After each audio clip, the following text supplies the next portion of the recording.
Welcome to the Pentecast podcast. I'm Lindo Birdsong here at Crosslight Ministries with Andrew Bella as his co-host. All right. Folks, he has gotten so inundated with the podcast that he has hijacked my equipment, everything. He's taken all the guests. He is the man now. So he's the leader of the podcast while I'm here in Oklahoma. And so Brother Ryan doesn't get a paycheck this week? Unfortunately not. Neither do I. Thank God you're not here for long. It is an honor to have Sister Malinda with us today. And I want to say this is one of the last episodes or the testimonies from Crosslight that we're going to hear. And it's an honor to have you. And I want to say once again, thank you to Brother Lyndall and Sister Cindy for hosting us and capturing these precious, precious moments of some wonderful people that they've been working with. And they've heard their testimonies for themselves. This is interesting for me because I've actually never heard your testimony. And so this is a first time for me to hear it from you. And I'm very excited about that. So welcome to the podcast. Thank you. It's good to be here. Yes, ma'am. So where does it all begin? It all begins many, many years ago. My mother, her family, in Payton, Oklahoma. We went to Payton Holiness Church. She was a member there for years. Her parents were her brothers and sisters. So I grew up with holiness background. Mm-hmm. Curly Mayfield was our pastor. Curly Mayfield, man, at the time. Bless his heart. He was one of the the heroes of the faith. Really? I remember him when My he dad would shout preached for and him. things. Oh, he could dance like nobody else. Could. Couldn't he? And Yep. play that tambourine. Yes, he could. Really? He sure did. And he had the name Curly would fit him well because his hair was curly. Clyde and Lucille Dawson. Oh, yes. Also. They were there I was too. always kind of terrified of Sister Lucille. Really? Yeah, she kind of scared me with the... Well, a lot of folks was kind of scared of Brother Clyde and loved Brother Clyde's heart. He, my parents kind of followed them one time when they was on a evangelistic trip, and they'd been through up in Indiana, I think it was, where Brother Clyde and Sister Lucille had been, and Mom and Dad came through, and they said, Brother Clyde and Sister Lucille Dawson, they'd never met them, and they said, boy, she's a good preacher, but they said, what about that Brother Clyde? Said, is he really all there? You know, when he get in the spirit, it was amazing. It was. He was act so strange, but I can remember how the power of God would fall. Yeah. That's wonderful. Yeah. So that was the atmosphere you was raised in. That is, yeah. So I was always terrified of, not really terrified, but, you know, when you see them shouting and you don't have that experience of knowing they're speaking in tongues and things, you know, you don't know what it's all about. So, Right. you know, and as children, you know, you're a little scared of it, but went there for many years, and then we moved to the city, and Mom would travel back and forth with us kids. There was 5 of us. Mm-hmm. My dad was Baptist / charismatic, probably, yeah. That's quite a So, combination. yeah, so it was pretty rough on Mom a lot, and so we grew up knowing one way and being taught and made fun of because of, I've never heard that, Sister Melinda. yeah. So there was times because we wouldn't cut our hair, we always wore skirts, and they would say, well, you don't have to do this and you don't have to do that, you know. Mm-hmm. So it was a little rough there. Yeah. But Mom she instilled holiness in us, and I appreciate that. And then I married, you know, and... Did you marry a local boy? I did, yeah. Just a schoolboy? Schoolboy, yeah. You met in school, I assume. In Payton, yeah. And then we married, and we had one son. And through the years, I never really went to church a lot. But I wasn't a bad person. But and then when Desert Storm, we went to Brother, your daughter's married. Brother Brock's church, and we all prayed. But I didn't pray. I didn't really even know what I was doing at that time. So did your husband go with you at that time? No, he didn't go. You just went by yourself. Yep. He was probably afraid of that background too. Possibly. Yeah, he didn't want any part of that, did he? Did he have any kind of church background? Not really. No, not really. I think he said what they did know was in that Church of Nazarene. Oh, okay. I believe, if I'm not mistaken. So my brother and sister and my mom, they all stayed in the church. I did not. So, so as I got older, And we all went to church, and they continued going. I did not. And then probably I first got in trouble with the law, and I don't really ever even say this because, they gave me a slap on the hand, and I went on and finished my probation, did all that, never had any more issues. But then later on, But back up just a minute. Now, how long had y'all been married when the drugs came apart? Probably, probably maybe probably 10, 11 years, 12 years maybe we were married. Okay. Yeah. And so then up until then, y'all really hadn't dabbled in drugs or no. about drinking scene or anything like that? Never really? was drinkers. No partiers? No, never did Isn't any that of that. amazing? Never partied, never Satan been has really a into way. a bar. My brother-in-law was a truck driver, so he, and then my dad also dabbled in it. Yeah. And so then my husband got to doing it, and then they always acted strange, and I didn't really ever know. And then when I did figure it out and found out, it was, we fought a lot about it, and then I ended up doing it myself. And What was it? meth, amphetamine, yeah. Did you smoke it? How did you? I did it all. Any way you could get your hands on it. So let me ask you this, because when you said that, my immediate thought, and remember, we're reaching people that might have a history of it, but also church kids or youth that maybe need some encouragement to stay with the Lord. Their thing is when they start dabbling with sin that they might be struggling with is, I'm never going to go that far. Right. But how do you go from praying at Brother Aaron Brock's church then to being a meth user? That seems like a pretty big gap. Yeah. Sin takes you farther than you want to go, but it's a long road, right? It doesn't happen overnight. No. Probably I don't know, several years before after, when we knelt down and prayed, several years I didn't, you would never have guessed. Everyone will tell you there's no way they would have ever thought me to do that. I was always so hard on everyone. That did it. And you weren't welcome in my home. And I didn't want you around me or my children or my child, When it came to drug use. Yes. Right. Yes, of course. So we had went to California the first time that I really remember using it. And they had gotten some there. Did y'all go there to live or just? My husband and my brother-in-law went there to work. Okay. Yeah. And so we were coming home. How long was y'all in California? Oh, that time, probably 3 or 4 months, at a time we would go. So what kind of job? They worked with his dad on the Air Force bases around in the areas, yeah. Did they do it at first to stay up? I've heard a lot of people that use drugs to kind of be able to work longer hours and yeah. things like that. Yeah, they did because my ex-brother-in-law was a truck driver. I see. So that's why he did it. Yes. And then when I figured out my husband was doing it, I was like, oh my, It's an eye-opener, right? Yeah. So we were coming home, and they were in a hurry to get home, and it's such a long drive, and I couldn't make it as far as they did. So I ended up doing it. Really? Yeah. And that was your first introduction of meth that you can remember? That I can remember, yes. So it was just out of obligation. I need to catch up with them, Yes.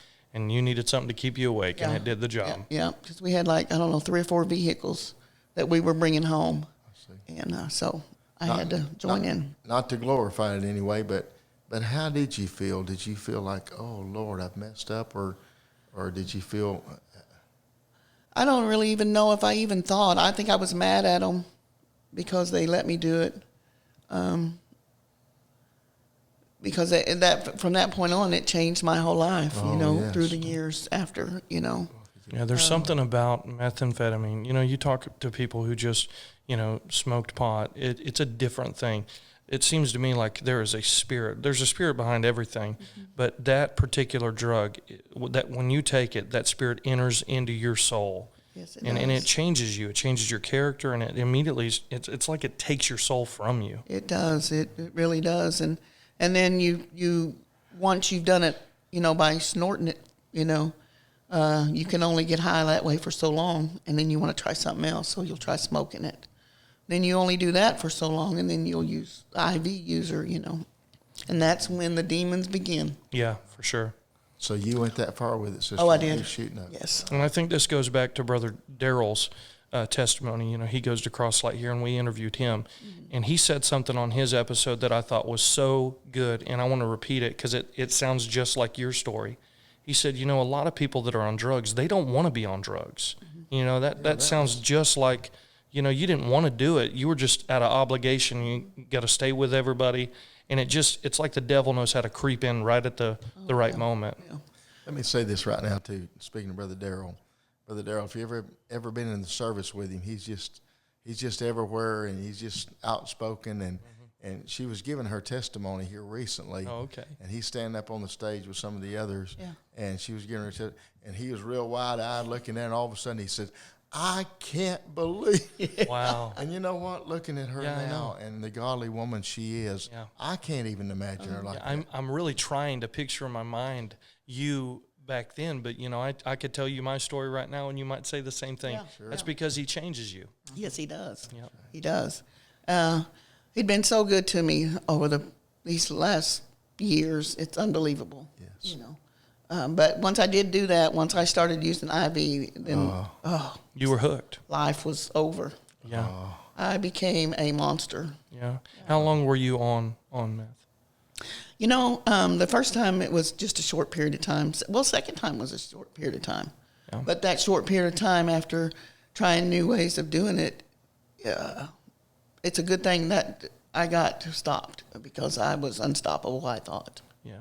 So probably I would say 2 to 3 years maybe. Yeah. But that probably felt like an eternity to you. Yeah. During those years. So did you lose your marriage in that I did. time? Lost my marriage, my home, everything. Yeah. You know, there wasn't anything left. My son, he stayed with my mom most of the time, all the time. You know, So how old was he, Sister Melinda? he was. I'm going to say he was probably 12, 13 when the really hard. You know, So he remembers it. yeah, he does. That's tough for a kid that age yeah, to yeah. to grow But up like thank that. God, he's a very forgiving, Absolutely. very But forgiving. he also so- saw the change in you. That's- Yes. Yes. I once I lost my marriage and my home and my husband, ex-husband, I got to running with the wrong crowd, even worse than what I was. There was this guy I was running around, and he was probably the biggest thief in Oklahoma City, biggest drug. He wasn't really a pusher. He was more of a user. Before, I was a drug dealer, user, you know. I'd have never thought that. I was that I here had in even cooked it a You were few in times. Oklahoma City at that time? Okay. Yeah, yeah. Where at? South side, north side? No, out east. East, there, okay. and yeah, and Spencer. A lot of it I did in Payton. I lived there, so So back you know, and forth kind of. Okay. yeah, kind of, yeah. I had charges in Payton. In Okfuskee County. I had charges in Potawatomi County, charges in Oklahoma County. So I was in and out of jail, and I can't remember. I know I went to Oklahoma County once, and I got a printout of my stays. It was either 13 or 17 times just in that In that county. county jail. alone. We're not talking about Holiday Inn Express, are we? No, we're not.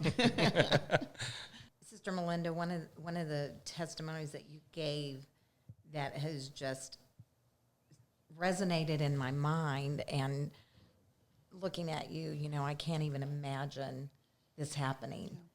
And one thing I am so fearful of is a snake. I mean, a garter snake, a rat snake.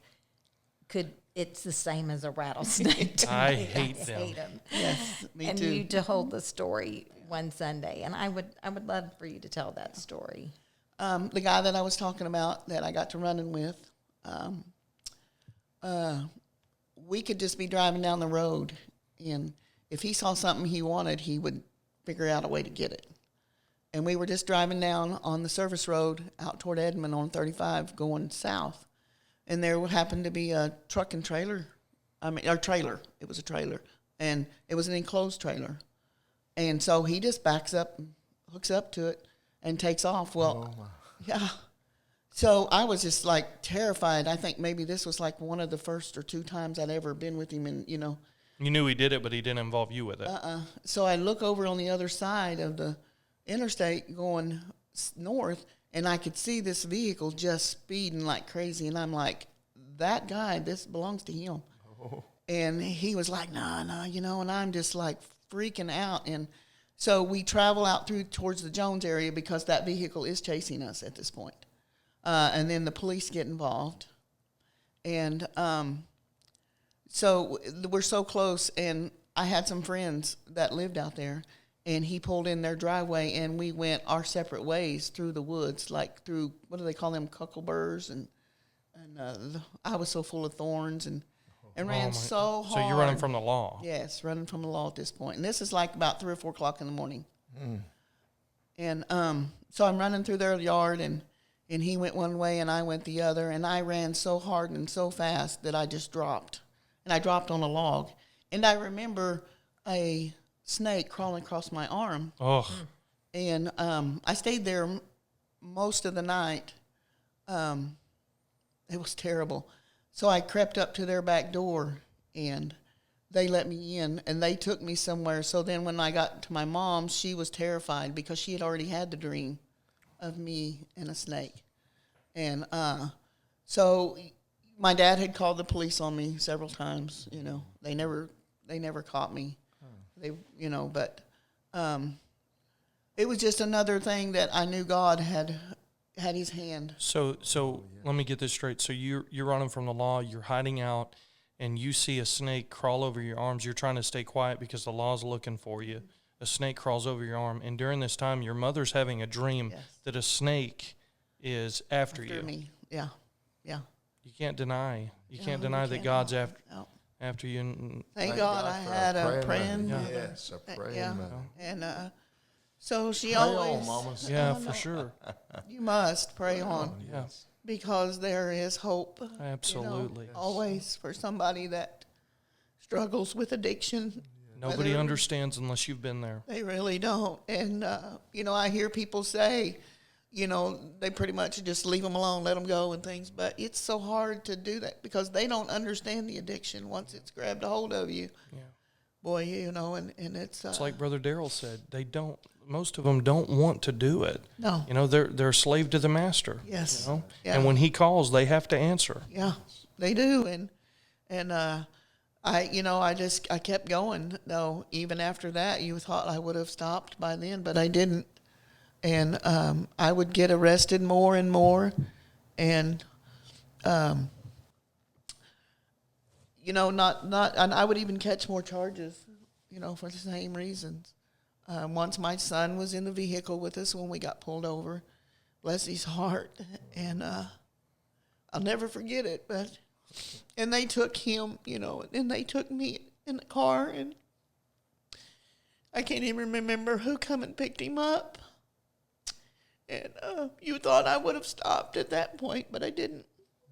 They bailed me out, and and I would quit maybe for a day or two. I might stay home, but then I would go again, and I was so bound, and it was.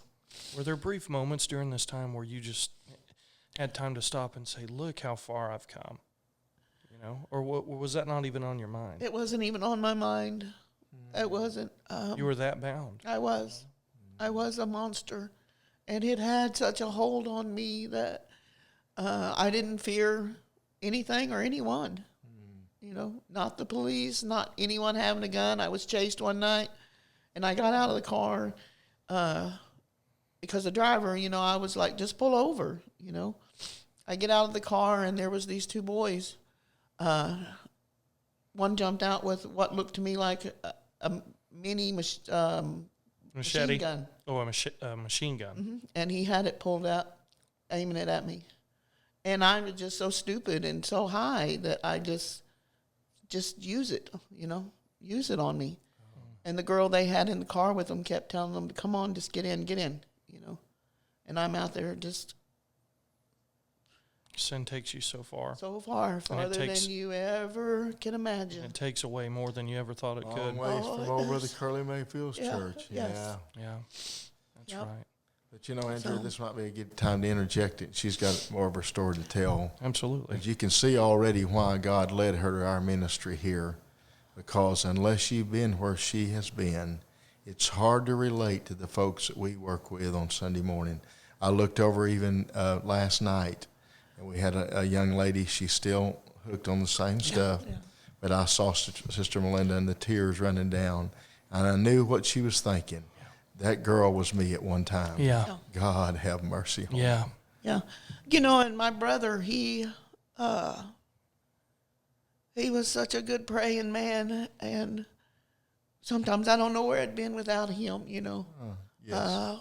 because he also knew, and he could pray, but he could talk to us like no one else. But, Really? but. Now, who are you speaking of there? Chucky, yeah. Yeah. But, you'd always just never want to be around them, You're afraid they're going to pray it out of you. Well, yeah. Yeah. There were so many times that, I found myself sleeping in places I shouldn't have been. Right. I didn't have to be there, but through the addiction, that's what I chose over. Right. And it got so bad. And they'd bail me out of jail so many times. The one time I finally went to court, and the judge had said it's enough. So they raised my bond. It was like $250,000. So I knew I wasn't going anywhere then. Yeah. I knew my running days was ended. And It was a good thing that happened. it is. It was a blessing. It was the best thing ever happened to me. God really arrested you. He really did. And he just, something came over me one day when I was in the county jail, and this was like you were in like a cell with 5 to 8 women, in these little tiny cells. But the Lord, he started dealing with me, and I'll never forget it. Oh, thank God. I didn't know what it was, but I had the best feeling come over me. It was just like a whole light shined down on me. Oh, my. And I called Chuck. Yes. I didn't know what it was. And he told me it was transformation, Jesus. Oh. And so I began to do everything right, live right. And I went before the judge, and I was by myself. Yeah. And they said 10 years in Oklahoma State Penitentiary. So I got back in the cell, and I called. And, it changed my whole life. Yes. And I'm so thankful today. Yes. I don't recommend anybody wait that long. Don't do that. No. Because you don't have to. No. You can do it any time before that. It's the mercy of God. Mercy. He had such mercy on me. Yeah. Absolutely. I went on to prison, and when I got to Lexington and saw all those razor wires, I was like, whoa, what have I gotten myself into? And they had me assessed to go to the higher security. So I began to pray and fast. And they took us there, and in the midnight hour, they were about to shower us, and they said, take this group back.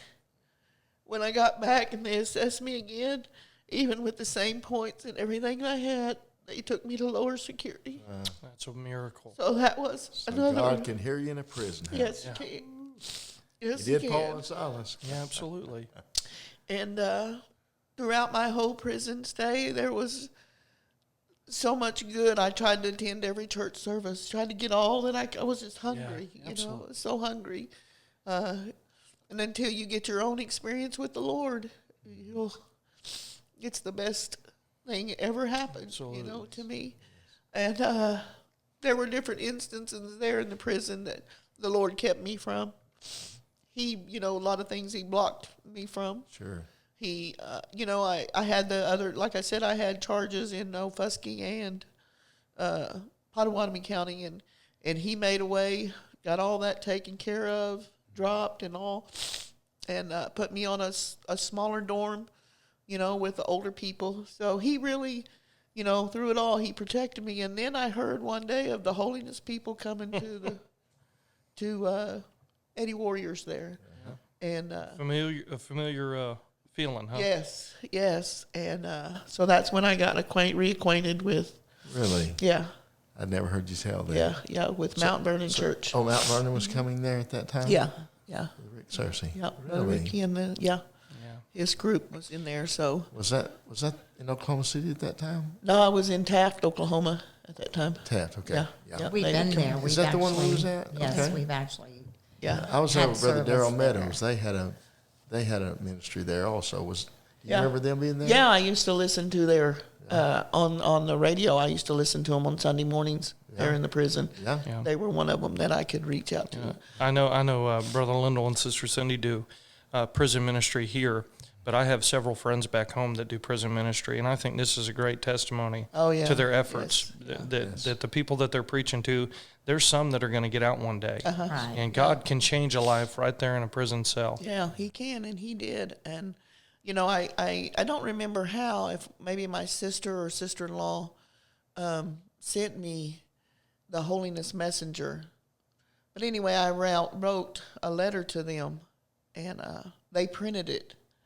And so then I started getting mail from all over, Wow. with people. Yeah, and Sister Pam here at the church, she was one of them that wrote me. So it's been 19 years ago. You know what? She told me that, and I Yeah. forgot about that. Yeah. Wow. Yeah. So she was one of my writers. She wrote me to the end, and even after we stayed in contact. How encouraging were those letters? Very, very. They were desperately needed. That's wonderful. They really were, and I was different, than all their other. I was. You I think was about very it. different. You think about it, guys. We interviewed Brother Neil Koenig. He goes to Crosslight as well. He has a unique ministry. Something could be know him that well. He just comes on Sunday Okay. morning. He's the one that makes the crosses. Crosses. Okay. Yep, Okay. he makes the crosses and the tracks. People look at that and say, it might help. It might, it might be a waste of time. Nothing that you do for God's a waste of time. But just someone, just so simply to write a letter to let you know Yes. that they love you Yeah. is amazing. Yeah. My son graduated in school as well. Graduated from high school while I was in prison, so that was heartbreaking. Yes. But I'm so thankful that he, God called him to preach. Your son? Yeah. Unfortunately, he's not there yet, but we are praying for him. I don't think I'm there either. I try to preach every once in a while. We're still holding on for him, Sister Brenda, though. I know, and I appreciate it. So how long did you stay in prison? I was in there 38 and a half months. Okay. Yeah. So you didn't do the full 10 years. No. I did 3 years and, 3 years and 3 months? 3 years and 2 months. Well, how did that work, Sister? Why did you just have to serve that small amount of time? I was grandfathered in on one of the new laws that they had at the time. So you only do a percentage. I knew that. Yeah. But I was I just barely squeaked by on the because time. most people here in Oklahoma, is it 50% of their time? And some for of good them are behavior? 85. Yeah. Some of them are 85%. Yeah. But I was grandfathered in on the old law. So, but that wouldn't even be 50%. That'd be 30. 38%. Yeah. 30-something percent. My So mass serving me. I was very thankful for that. Yeah, absolutely. What I'm Absolutely. saying is, it sounded like God even had Yeah. a did. hand in And that. I'm glad you mentioned that because your transformation happened in prison.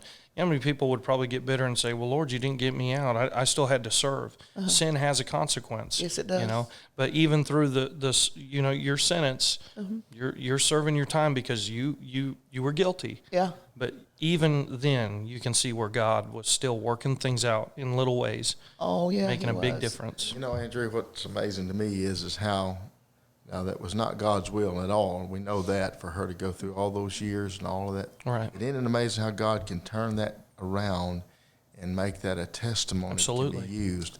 Here at the church, she used to call it the convict choir, and I corrected her, and she took the correction. Now she calls it the ex-convict choir. Yeah. But when Sister Malinda and these others that God has changed their lives stand on that stage, and we got many people in that congregation that are right where she is, or not in prison, but have come out of that scene, you can just see in their eyes, my goodness, if God can do that for them, I maybe know. there's hope for me. That's exactly right. Yeah. Absolutely. And if I would have saw you before, this is the first time we've met, but if I would have saw you in a grocery store, I would have thought, well, there's a nice lady getting some groceries for her family or something like that. Nobody knows until you tap into their life, but God's done a miracle in your life. He has. Yep. He has. He's a very forgiving God, too. Yes, I'm he glad is. He's not just a one-chance God, and he will keep working with you and working on you as long as you allow him. That's to, exactly right. He will. And Andrew, it's still a testimony in progress, because Sister Malinda has already told us she wants to be a part of our prison ministry that we have at Joseph Hart. I've already told the guys down there, we got a lady coming in here that's been where y'all have been. Wow. And they can't wait. So I know God has many great things for her, Andrew. Absolutely. I believe it. Her spirit, as you can see, is just right. Yeah, Now, absolutely. even the tears, and I know it's sorrowful tears of the past, but when you see that sincerity, God uses that. Yeah, he does. Amen. Amen. Well, your story's been outstanding, and I really appreciate you coming on. What would you tell to somebody, maybe a young girl that's sitting in a church before she takes life into her own hands? What would you encourage them to do, maybe that you didn't do? Oh, speak out. Talk to somebody. Get on your knees. Talk to the Lord. Don't give up. Don't even try it the first time. Amen. Don't do it, because that can be all it takes. That's right. It can do you in from that point on. So Everybody's not as fortunate as Sister No. Malinda. No, We love the story of mercy, but absolutely. some folks don't make it back, so don't go down Yeah, that exactly. road. Do Take it not. serious when you're young. Very serious. Very serious. Absolutely. Well, thank you so much, and it was a pleasure meeting you. Thank you. You as well. Take care.